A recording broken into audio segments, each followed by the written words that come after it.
যখন আমার বাসায় কোনো কাজ থাকে না আর আমি যখন বাসায় একা একা থাকি তখন আমি কি করি তোমাদেরকে দেখাবো। আমি মাঝে মধ্যে বাসায় একা থাকলে অনেক মেকআপ করি, মেকআপ করে ভিডিও করি।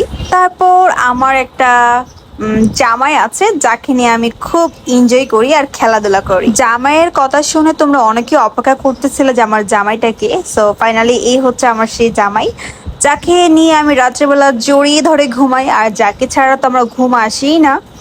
সো মাঝে মধ্যে যখন আমি বাসায় থাকি আমি বাসার টুকটাক অনেক কাজ করার ট্রাই করি, নিজেকে সুন্দরভাবে পরিপাটি করে রাখতে ট্রাই করি, মেকআপ করি। দেন হচ্ছে আমি আমার জামাইকে নিয়ে অনেক দুষ্টামি করি। আমার উইকনেস হচ্ছে এইটাই যে পুতুল, আমি আসলে ওদেরকে দেখলে নিজেকে কন্ট্রোল করতে পারি না। আমি কখনো মার্কেটে কেনাকাটা করতে গেলে সেইখানে যদি আমি পুতুল দেখি আমার না ভীষণ ভালো লাগে, আর আমি পারি না যে সেইখানে যতগুলো পুতুল আছে সব কিনে আমার বাসায় নিয়ে আসি।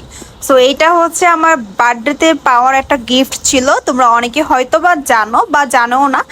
আর এইটা ছিল আমার কাছে খুব স্পেশাল একটা উপহার যেটা কিনা আমি খুব বেশি পছন্দ করেছিলাম, কারণ আমার পছন্দের জিনিস পছন্দ তো করবই। তো রাত্রিবেলা ওকে আমি জড়িয়ে ধরে ঘুমাই আর ওর পাছাটা দেখো কত বড়।